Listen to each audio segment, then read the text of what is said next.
तो श्रोताओं, स्वागत करते हैं उस प्रोग्राम में उत्तम स्वास्थ्य जिसका नाम है। और आपको बता दिया, आज बातें होंगी आंखों की सामान्य देखभाल पर हम बात करेंगे। और आज के जो विशेषज्ञ डॉक्टर अर्नव सिंह सरोया।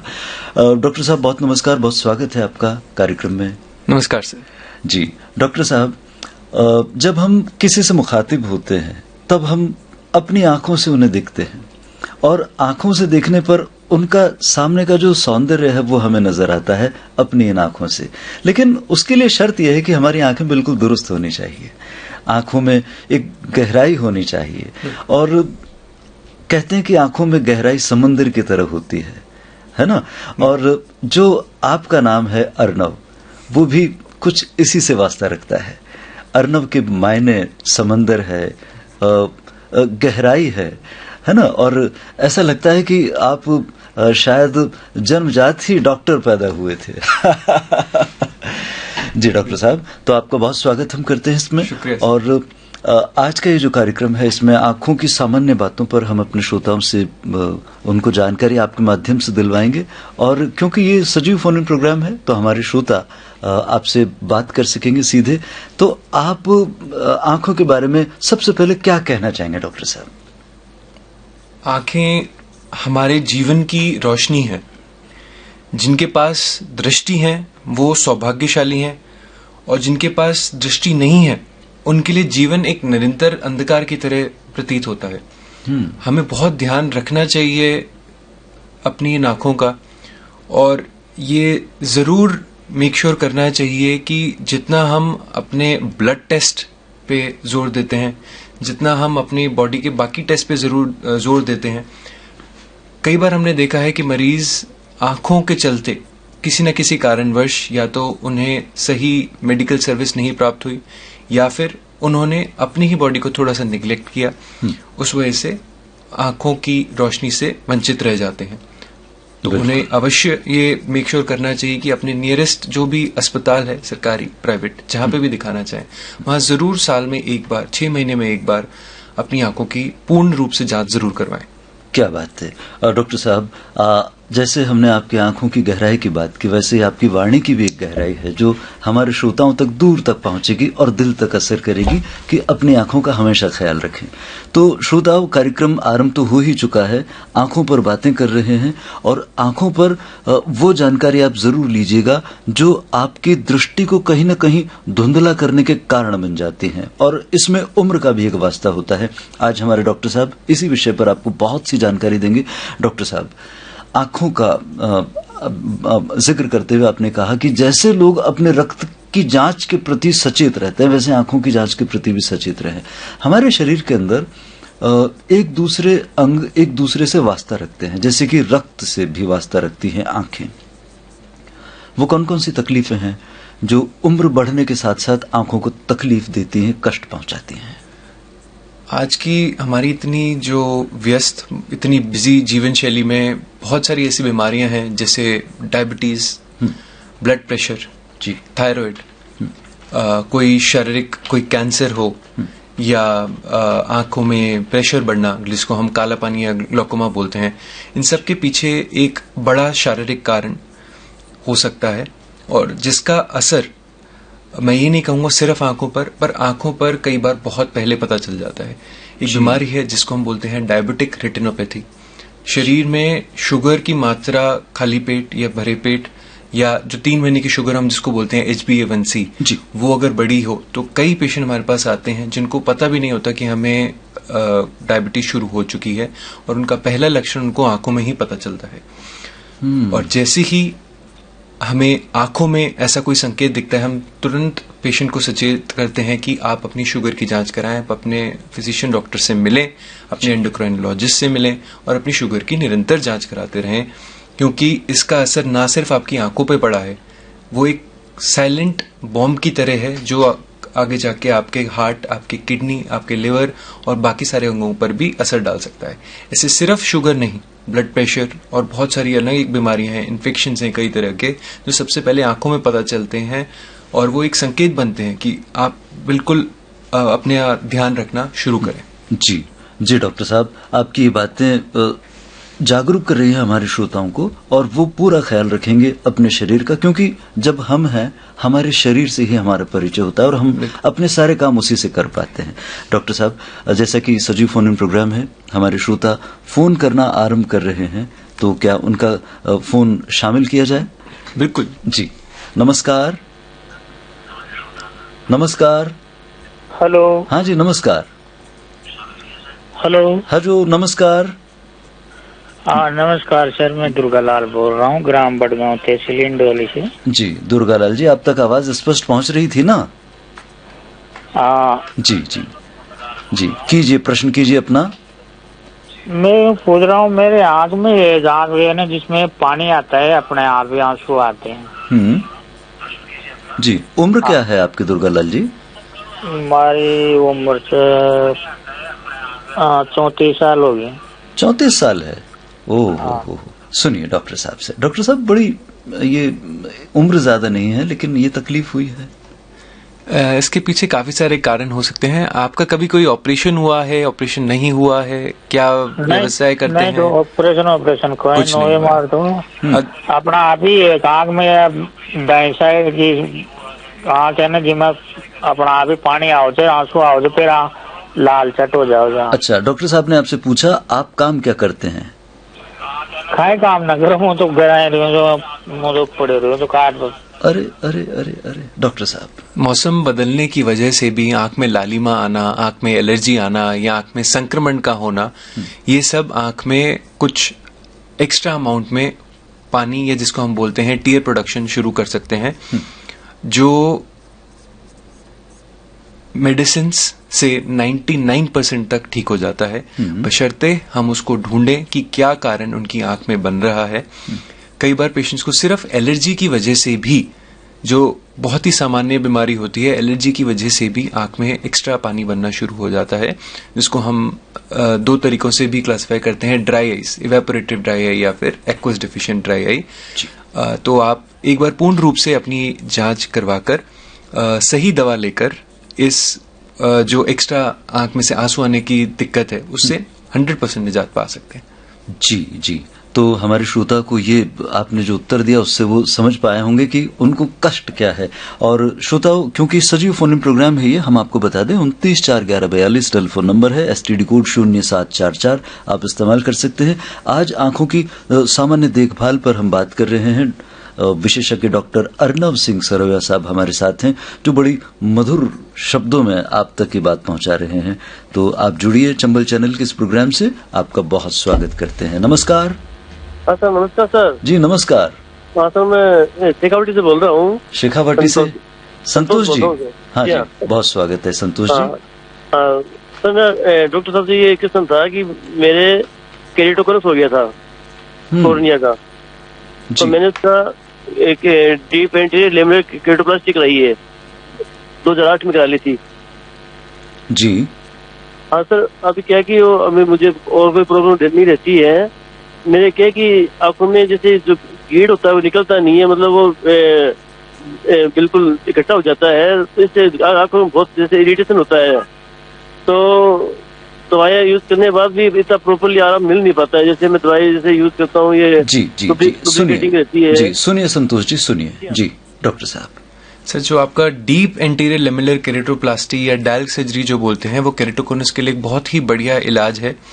जो आंखों में गिद्ध इकट्ठा होना या आंख में सुबह सुबह उठते हैं आंख चिपकती है, उसका सीधा सीधा कारण होता है या तो आंख में एक्सेसिव ड्राइनेस होना या दूसरा संक्रमण, इन्फेक्शन। दोनों के लिए दो अलग अलग तरीके की दवा आती हैं। आप उन दवाओं का इस्तेमाल कर सकते हैं। एक हो जाएगी आपकी एंटी एलर्जिक ड्रॉप, एक हो जाएगी आपकी इन्फेक्टिव ड्रॉप, एंटी इन्फेक्शन वाली ड्रॉप, जो एंटीबायोटिक ड्रॉप बोलते हैं। अगर आप वो डालेंगे तो मैं आशा करता हूं कि आपके आंख के आसपास, जैसा आप बता रहे हैं, जो गिद्ध इकट्ठी होती है, वो इन्फेक्शन अपने जड़ से हट सकता है। और परंतु इसका आपकी जो सर्जरी है, जो डाल्क सर्जरी हुई है, डीप एंटीरियर लेमिनर केरेटोप्लास्टी, उसका कोई डायरेक्ट कोरिलेशन नहीं है। वो सर्जरी की जाती है आपकी रोशनी में वृद्धि करने के लिए, और जो गिद्ध आने शुरू हुई है वो हो सकता है अभी मौसम के चलते कई सारे मरीज हमारे पास आते हैं जिनको आंखों में संक्रमण है, आई फ्लू की लक्षण है। आपको ध्यान रखना बहुत जरूरी है, अपने हाथ बार बार धोते रहें, गंदे हाथ आंखों पर ना लगाएं और सही दवाई का उपयोग करें। जी, आपने बताया सही दवा का इस्तेमाल करें। जी संतोष जी, एक क्वेश्चन और था सर मेरा। जी, जैसे अभी कोई डॉक्टर ये लेमिक्रेटोप्लास्टी से रिलेवेंट जो ये कोई एडवांस कोई ट्रीटमेंट आया है, जैसे कोई इसका लेजर वगैरह कुछ इसमें हो सकता है क्या सर? जैसे पावर ज्यादा आ रहा है आंखों में। डीप एंटीरियर लेमुलर केरेटोप्लास्टी के बाद अगर आंख के अंदर टांके हैं तो कुछ समय के बाद, करीब 3 से 6 महीने का समय के बाद ये टांके निकाले जाते हैं और उसके बाद जो फाइनल पावर आता है आंखों का, उसके अकॉर्डिंग या तो पेशेंट को चश्मा प्रिस्क्राइब किया जाता है या फिर अगर पेशेंट चश्मा ना लगाना चाहे तो कॉन्टेक्ट लेंस का प्रयोग किया जा सकता है। कोई और तीसरे तरीके की लेजर सर्जरी हम सुझाव नहीं करते हैं। एक्चुअली में क्या मेरा कॉर्निया का जो थिकनेस है वो थोड़ा कम है तो जी, अगर कॉर्निया थिकनेस कम है, ट्रांसप्लांट आप ऑलरेडी करा चुके हैं, तो मैं बहुत क्षमा चाहूंगा ये कहने में कि लेजर सर्जरी उसके ऊपर बिल्कुल भी संभव नहीं रहेगी। चश्मा एक बहुत ही सेफ ऑप्शन रहेगा अब आपके लिए, जो छोटा बहुत चश्मे का नंबर आता है। या दूसरा है कॉन्टेक्ट लेंस लगाना। एक सही तरीके से कॉन्टेक्ट लेंस लगाने में आपका जो बचा हुआ नंबर है कॉर्निया ट्रांसप्लांट सर्जरी के बाद, वो आसानी से कम किया जा सकता है। जी, बहुत शुक्रिया संतोष जी, आपने बड़े विस्तार से अपना प्रश्न किया। आपके प्रश्न दूसरे श्रोताओं के लिए भी बड़ा उपयोगी होगा, ऐसा हमारा मानना है। डॉक्टर साहब, फोन निरंतर आ रहे हैं, अगले श्रोताओं को लें। शुक्रिया। बिल्कुल। नमस्कार सर। जी साहब। कोटा से विष्णु कुमार कोठारी। जी, बहुत स्वागत है विष्णु जी, प्रश्न कीजिए अपना। सवाल ये है कि आंखों की देखभाल के लिए कोई टॉनिक जो नियमित ड्रॉप डाली जाए उससे आंखों की रोशनी पे कोई फर्क नहीं पड़ा, ऐसा कोई ड्रॉप अवेलेबल है? जी, आंखों के स्वास्थ्य के लिए किस दवा का प्रयोग किया जाए डॉक्टर साहब कि आंखें निरंतर ठीक रहें? आंखों को लंबे समय स्वस्थ बनाने के लिए कुछ बहुत ही बेसिक होम रेमेडीज या घरेलू उपाय जिसे हम बोलते हैं वो आप कर सकते हैं। उनमें से सबसे पहला एक होता है hot fermentation and lid massage, जिसमें हम पेशेंट को गर्म सिकाई बताते हैं। अगर लिए? जी सर, अगर मेरे श्रोतागण सुन रहे हैं, मैं बहुत सिंपल तरीके से एक बार आपको समझाता हूँ। कोई भी साफ कपड़ा या रुमाल एक लीजिए, उसको थोड़े कोसे गर्म पानी में आप डुबोएं, या फिर कुछ रुई की बॉल्स भी ले सकते हैं, उनको थोड़े कोसे गर्म पानी में डुबाएं और अच्छे से निचोड़ लीजिए। अब उस कपड़े को या हैंड टॉवल को या रुमाल को आप लीजिए और अपनी आंखों पर करीब 1 मिनट के लिए आराम करने दें। फिर उस कपड़े को हटाकर, जब आपको लगे कि हाँ मुझे पलकों में हल्की सी गर्माहट महसूस हुई है, उस कपड़े को हटाकर ऊपर वाली पलक को ऊपर से नीचे की तरफ और नीचे वाली पलक को नीचे से ऊपर की तरफ मसाज करें। इससे होगा क्या? कितनी देर तक मसाज? ये करीब 2 मिनट। जी, 2 मिनट। और इससे होगा क्या, जो हमारी आंख के अंदर नेचुरल ऑयल्स होते हैं, उन नेचुरल ऑयल्स को हम अगर अच्छी तरीके से काम करवाएं तो हमें आर्टिफिशियल ड्रॉप्स, जिसे हम बोलते हैं, जो प्रिस्क्रिप्शन में जो हम ड्रॉप्स लिखते हैं, उसकी कम से कम जरूरत पड़ेगी। उसके अलावा एक बहुत अच्छा उपाय होता है जिसको बोलते हैं हम 20-20-20 रूल। हर 20 मिनट में 20 सेकंड का ब्रेक लेकर 20 फुट दूर देखें। इससे हम अपनी आंख की मांसपेशियों को, हमारी आंख की जो आईलिड्स हैं, उनको रेस्ट देकर हम ऑटोमेटिकली अपने आंख के जो सिम्टम्स हैं, जो दिक्कतें हमारे आंख के अंदर पैदा होती हैं, उनको कम कर सकते हैं। अगर ये 2 बहुत इजी और सिंपल नुस्खे अगर हम फॉलो कर रहे हैं तो हमें कम से कम ड्रॉप की जरूरत पड़ेगी। बट अगर फिर भी जरूरत पड़ती है तो कुछ ड्रॉप्स होती हैं जिनको बोलते हैं हम आर्टिफिशियल टीयर ड्रॉप्स, जिसमें बहुत सारे सॉल्ट्स होते हैं, कार्बोक्सीमिथाइल सेलुलोज, सोडियम हाइलोनेट। वो आपकी आंख के अनुसार, आपकी जरूरत के अनुसार डॉक्टर्स प्रिस्क्राइब करते हैं, जिन्हें सही मात्रा पर डालने पर कोई भी साइड इफेक्ट नहीं होता अगर आप उसको सही तरीके से डाल रहे हैं। क्या बात है डॉक्टर साहब। जी विष्णु जी। जी, बहुत शुक्रिया आपका भी। डॉक्टर साहब, एक अंतराल की बारी जी, उसके बाद बाकी प्रश्न। कार्यक्रम के इस भाग के प्रायोजक थे कोटा हार्ट इंस्टीट्यूट एवं Shriji Multi Speciality Hospital, Jhalawar Road, Kota. इस कार्यक्रम के प्रायोजक हैं Agarwal Neuro Psychiatry Centre, E11 Jawahar Nagar, Kota. Phone number 24222526 और 24312117। विश्व मानसिक स्वास्थ्य संगठन द्वारा विश्व स्तरीय RC Hunter award of excellence से 2 बार सम्मानित। Doctor ML Agrawal. अवसाद या अन्य मानसिक विकारों से अब ना हो परेशान, वरिष्ठ मनोरोग चिकित्सक डॉक्टर ML अग्रवाल करेंगे इसका समाधान। साथ ही छोटे जीने द्वारा बच्चेदानी निकालने का ऑपरेशन, लेप्रोस्कोपिक सर्जरी और समस्त प्रसूत एवं स्त्री रोगों के इलाज व परामर्श की बात है तो डॉक्टर अरुणा अग्रवाल आपके साथ हैं। 24 घंटे रोगियों की देखरेख में तत्पर अग्रवाल न्यूरो साइकेट्री सेंटर। श्रोता सुन रहे हैं आप सजीव फोन इन कार्यक्रम का नाम है उत्तम स्वास्थ्य। सजीव फोन इन प्रोग्राम है ये, इसके लिए टेलीफोन नंबर 29 4 11 42 और विषय है कार्यक्रम में आंखों की सामान्य देखभाल पर। लेकिन हमारे विशेषज्ञ डॉक्टर अर्नब सिंह सरोया साहब आपको बहुत सामान्य और बहुत असामान्य ऐसी जानकारियां दे रहे हैं जो आपके जीवन में रोशनी पैदा कर सकती है। डॉक्टर साहब एक बार फिर से आपका बहुत स्वागत। और हमारे एक श्रोता जुड़ गए हैं लाइन पर। नमस्कार। राम राम साहब। राम राम। राम राम जी, कौन और कहां से बोल रहे हैं? मैं बोल रहा हूँ साहब बूंदी जिला से, तहसील इंदौली, दबलाना से। अच्छा, नाम क्या है आपका? मेरा नाम रामदेव खैर मालिक। अच्छा, रामदेव आपको कहते हैं और नाम भी यही है, क्या बात है जी। प्रश्न कीजिए रामदेव जी। मैंने कम देखभाल आगे सर। उम्र क्या है आपकी? उम्र 85-83 होगी। जी जी डॉक्टर साहब। बहुत बहुत शुक्रिया सर हमारे साथ जुड़ने के लिए। इस उम्र में कम दिखने के कई कारण हो सकते हैं। पहला है बहुत सामान्य, जैसे चश्मे का नंबर आना। हो सकता है एक चश्मे के नंबर से भी आपकी रोशनी में वृद्धि हो जाए। दूसरा, सफेद मोतिया या मोतियाबिंद जिसको हम कहते हैं, उसकी वजह से भी आंखों में, एक आंख में या दोनों आंखों में रोशनी की कमी हो सकती है। तीसरा, आंखों में एक बीमारी होती है जिसमें आंख का प्रेशर बढ़ता है, जिसको हम बोलते हैं काला मोतिया या काला पानी। उसकी वजह से भी धीरे धीरे बिना किसी दर्द के, बिना किसी दुख के व्यक्ति की रोशनी कम होती चली जाती है और ये बहुत लास्ट स्टेज पर आकर पता चलता है। चौथा, पीछे पर्दे पर भी कोई बीमारी हो सकती है जिसका कारण शुगर, बीपी या अन्य बीमारियां हो सकती हैं, या किसी चोट के कारण भी आपकी आंख में रोशनी में कमी आ सकती है। जी कुछ कह रहे हैं आप रामदेव जी? शिविर में बताया जी मैंने मालिक जी, जो वानिया के जवाए तारे झाड़ो आगे झाड़ो निकला हूँ, जब खाना निकला हूँ जी।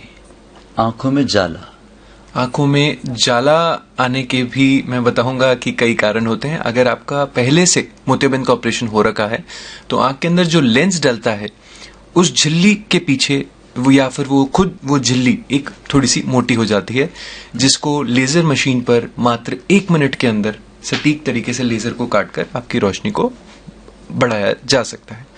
सर नकराए पहले नकराए मैंने खाई भी अभी आपसे पूछ रहे हो। जी जी जी, तो डॉक्टर साहब ने जैसा बताया रामदेव जी, आप वो काम कीजिएगा, डॉक्टर को दिखाइएगा और वो आपको आगे का उपचार बता देंगे। बहुत धन्यवाद, आपने आकाशवाणी के इस कार्यक्रम में अपना प्रश्न किया। डॉक्टर साहब, आंखों की जब बात होती है तब बात पूरी दुनिया को देखने की होती है और ऐसे में हमारे श्रोता आपसे बहुत जानकारी लेना चाहते हैं आंखों के लिए। एक और श्रोता हमारे साथ हैं। नमस्कार। हेलो। हाँ जी नमस्कार। नमस्कार सर। नमस्कार जी साहब, आपका नाम जानना चाहेंगे? जी मैं सुजानगढ़ से भवानी सिंह राठौड़ बात कर रहा हूँ। अच्छा भवानी जी, कैसे हैं आप? बिल्कुल बढ़िया हूँ सर, आप बताइए आप कैसे हैं? डॉक्टर साहब कैसे हैं? बिल्कुल बढ़िया डॉक्टर साहब। डॉक्टर साहब को हम अपनी आंखों से देख रहे हैं, बहुत ही सुंदर व्यक्तित्व के धनी हैं। आप अपना प्रश्न कीजिए।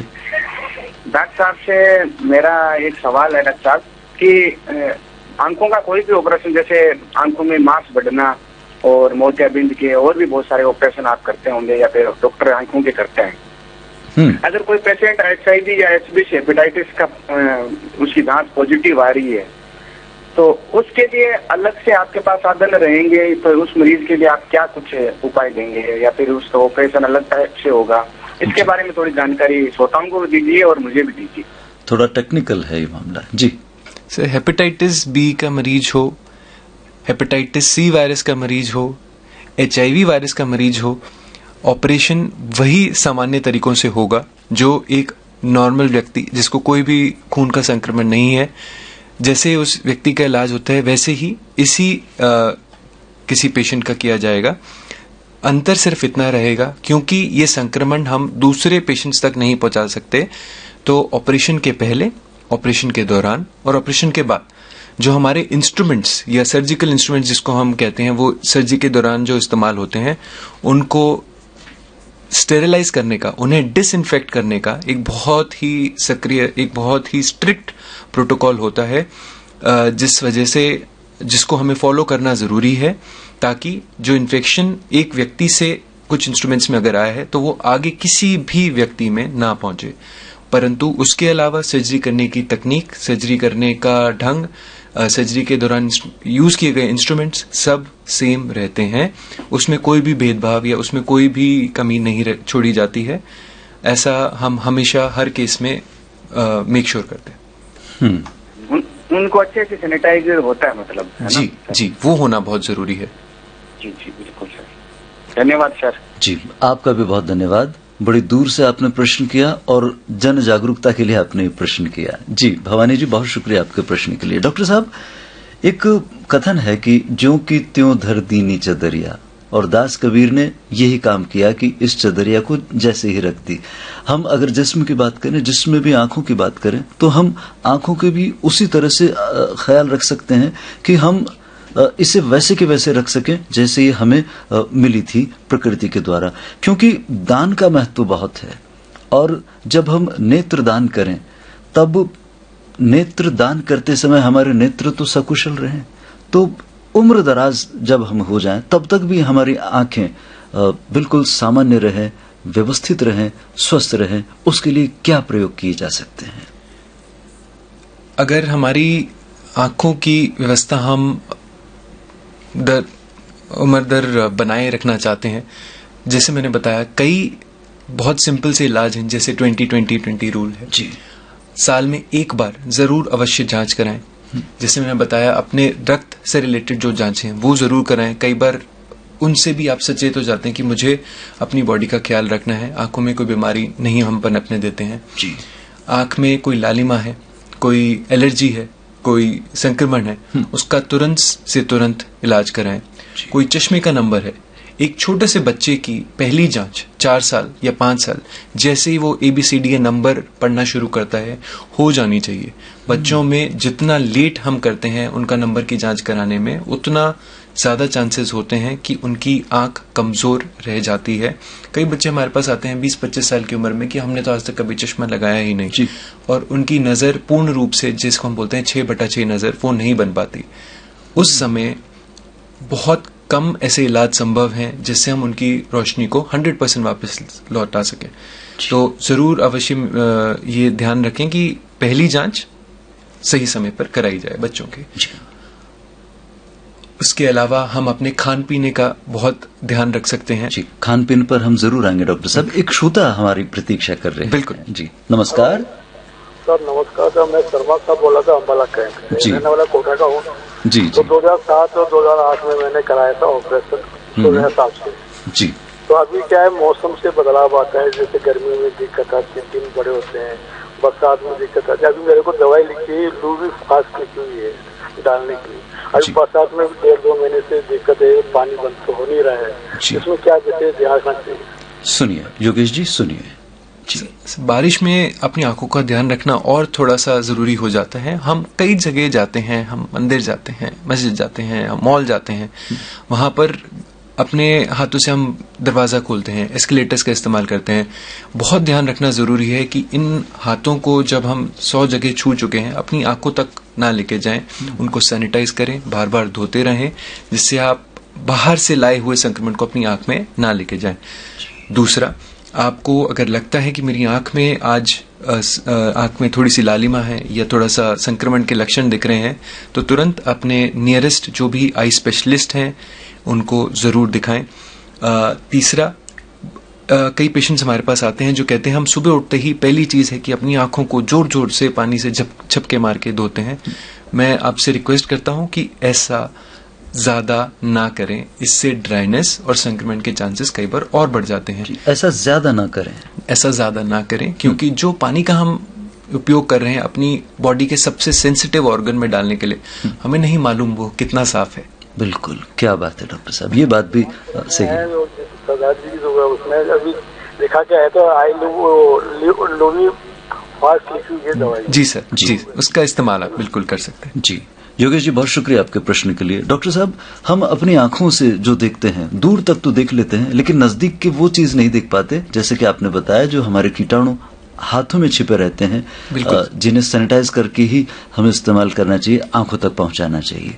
जी डॉक्टर साहब, हमने आंखों की स्वस्थता की बात की थी और दान का महत्व वही है जो काम आए, और नेत्रदान जागरूकता का भी एक महत्व है, और वो यूं है कि राष्ट्रीय नेत्रदान पखवाड़ा हम मना रहे हैं, और इसी पखवाड़े के दौरान ये विषय जिस पर आप हमारे श्रोताओं को जागरूकता दे रहे हैं बहुत ही महत्व का बन जाता है। एक और श्रोता हमारे साथ हैं।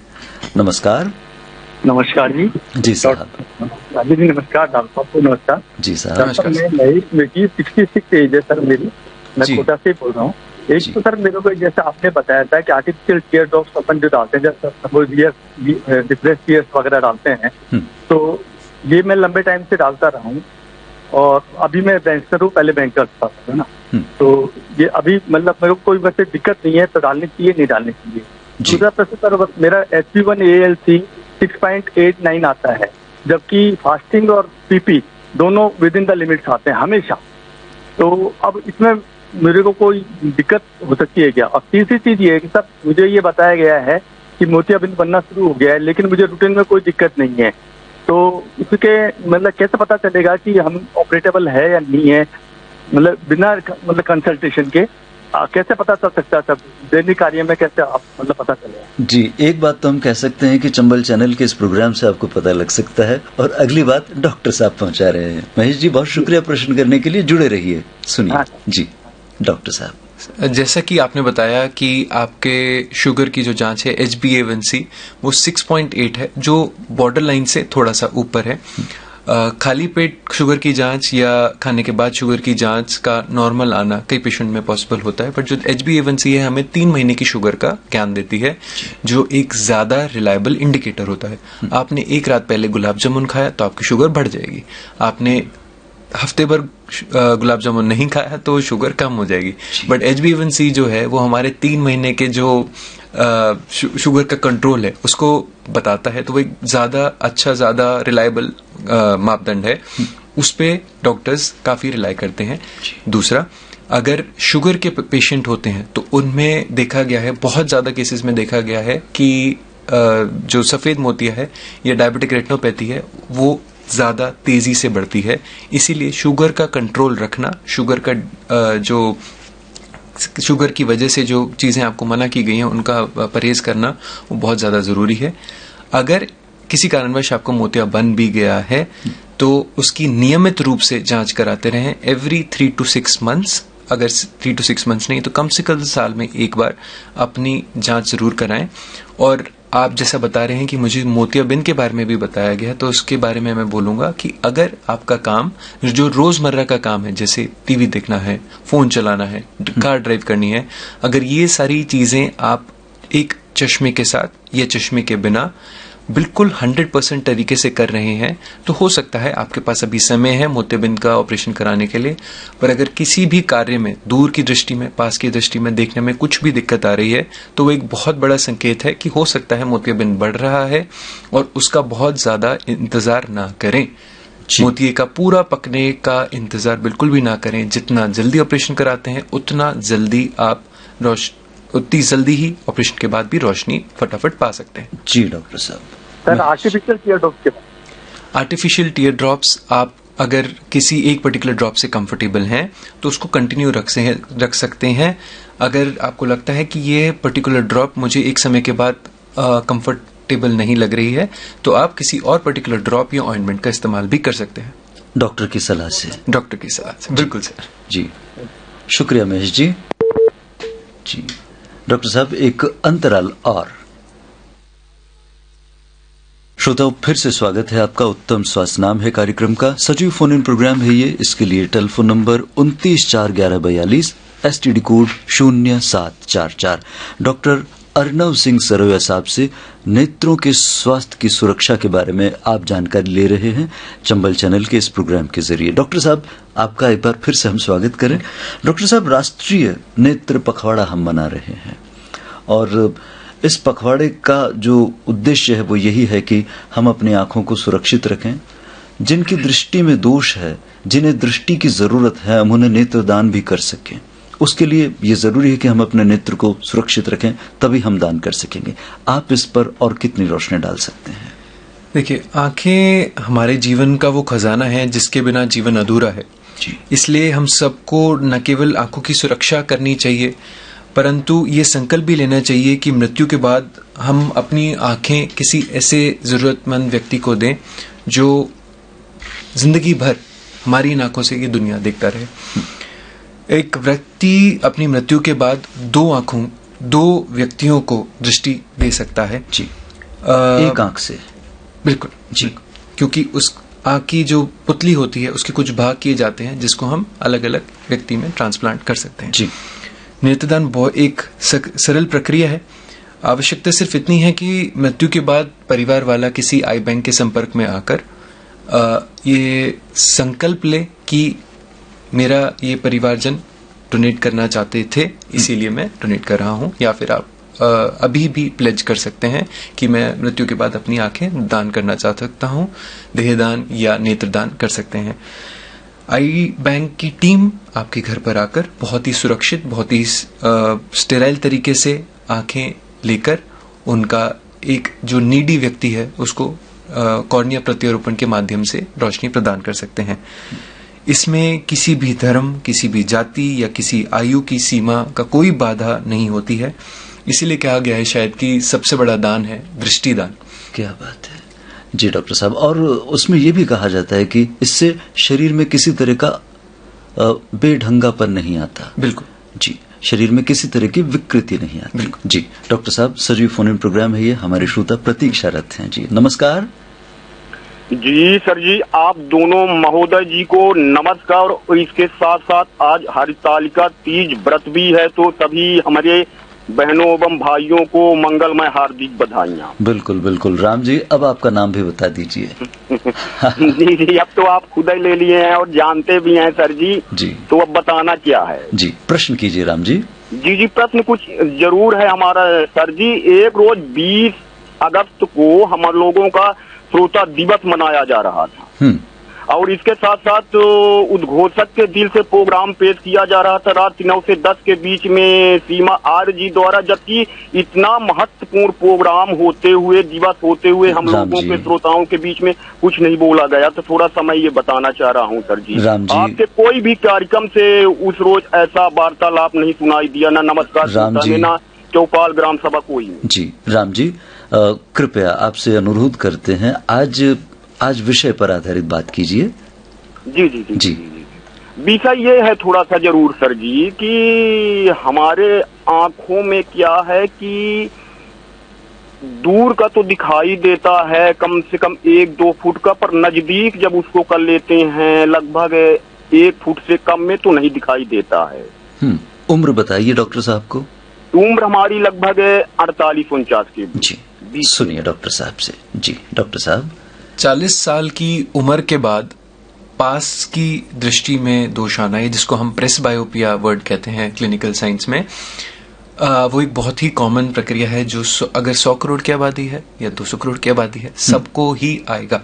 पास का चश्मा 40 साल की उम्र के बाद कुदरत ने, भगवान ने एक रूल बनाया है कि पास का देखने की नजर थोड़ी सी कमजोर होनी शुरू हो जाती है। शरीर जीर्ण क्षीण होता ही है धीरे धीरे। जी डॉक्टर साहब, जैसे मैं अपने पेशेंट्स को बहुत सरल भाषा में समझाता हूँ, जैसे बाल सफेद हो रहे हैं उनको कलर करने के अलावा हमारे पास कोई ऑप्शन नहीं होता, उसी तरीके से जैसे पास की नजर थोड़ी सी कमजोर होने लगती है तो पास का प्लस नंबर का चश्मा लगा के आप जैसा बता रहे हैं कि 40 की उम्र के बाद ये नंबर से आप अपनी पास की दृष्टि को भी पूर्ण रूप से ठीक कर सकते हैं। जी, तो ये है, आप चश्मा लगाइएगा राम जी और अपनी दृष्टि को थोड़ा ठीक इन कीजिएगा। दिवस त्योहारों में थोड़ा सा हमारे विचारों को, सुझावों को थोड़ा सा ध्यान दिया करें सर जी, क्योंकि आपका ये जानकारी और मनोरंजन और ज्ञान पहुंचाने का कार्यक्रम होता है आकाशवाणी। बिल्कुल बिल्कुल राम जी, बात का ध्यान रखा जाएगा। बहुत शुक्रिया आपके प्रश्न के लिए। श्रोताओं, चंबल चैनल पर ये प्रोग्राम फोन इन प्रोग्राम है और आज का विषय है आंखों की सामान्य देखभाल पर।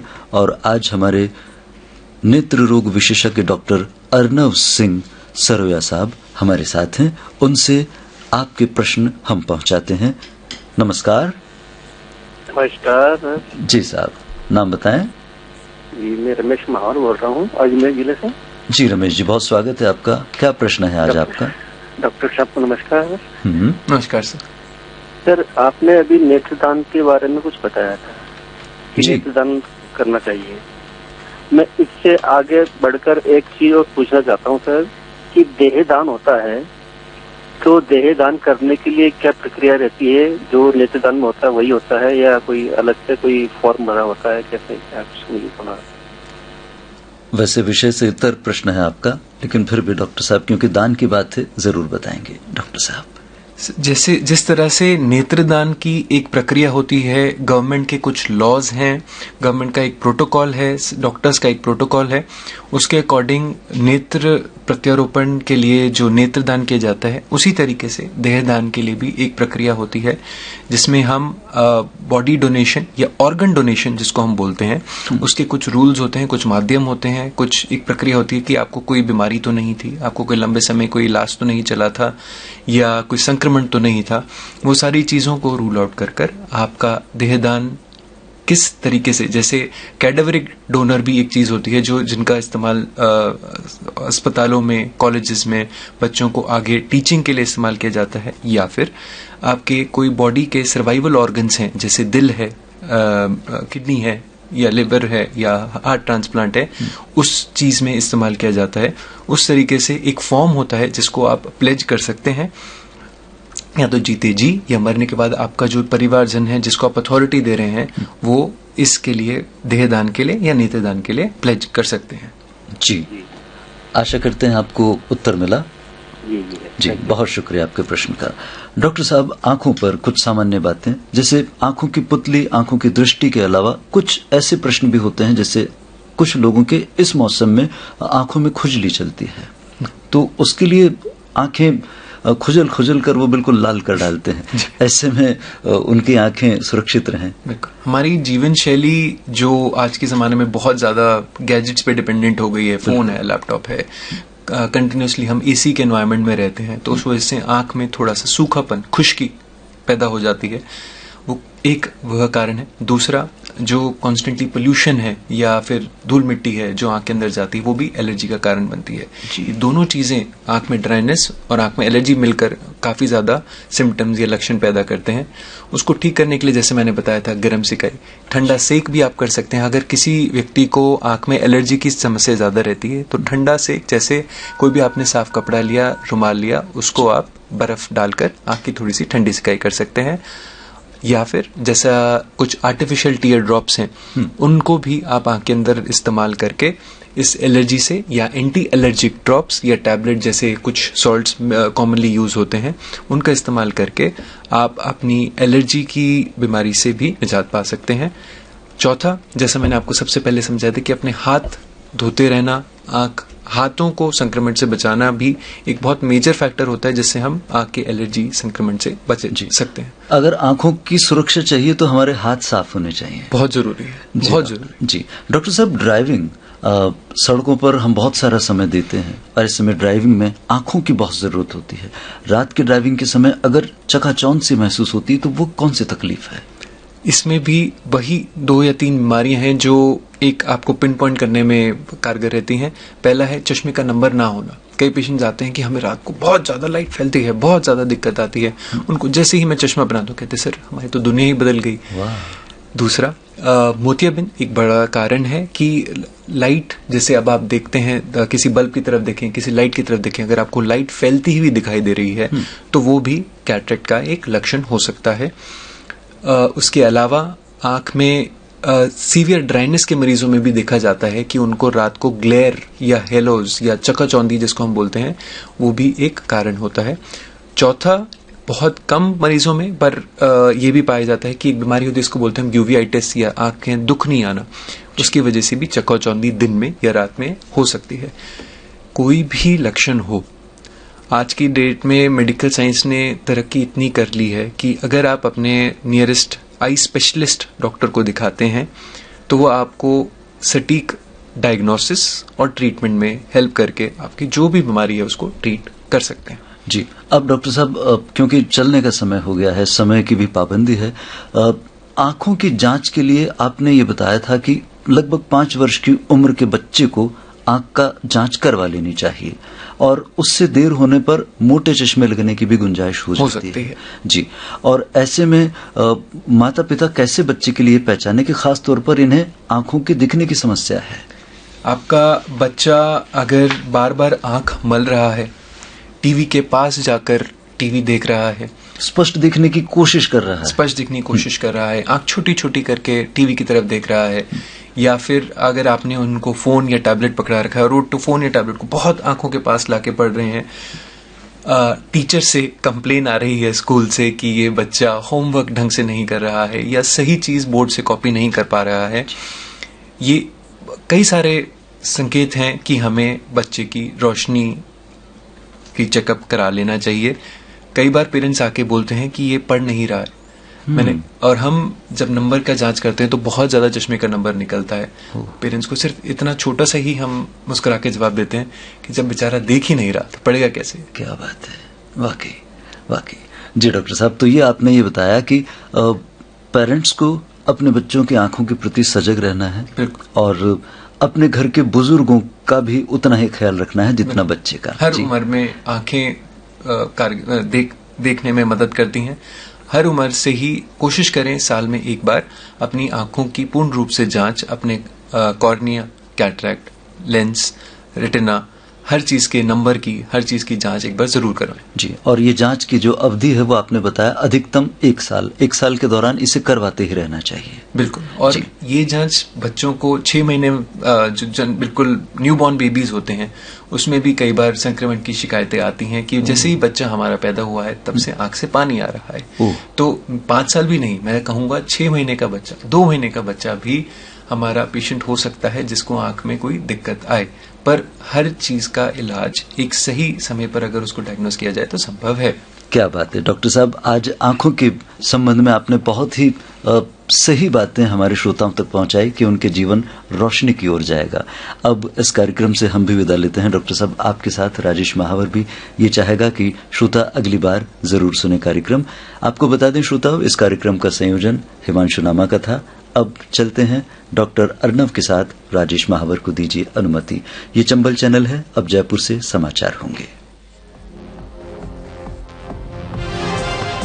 नमस्कार, आकाशवाणी जयपुर अजमेर से प्रस्तुत हैं प्रादेशिक समाचार।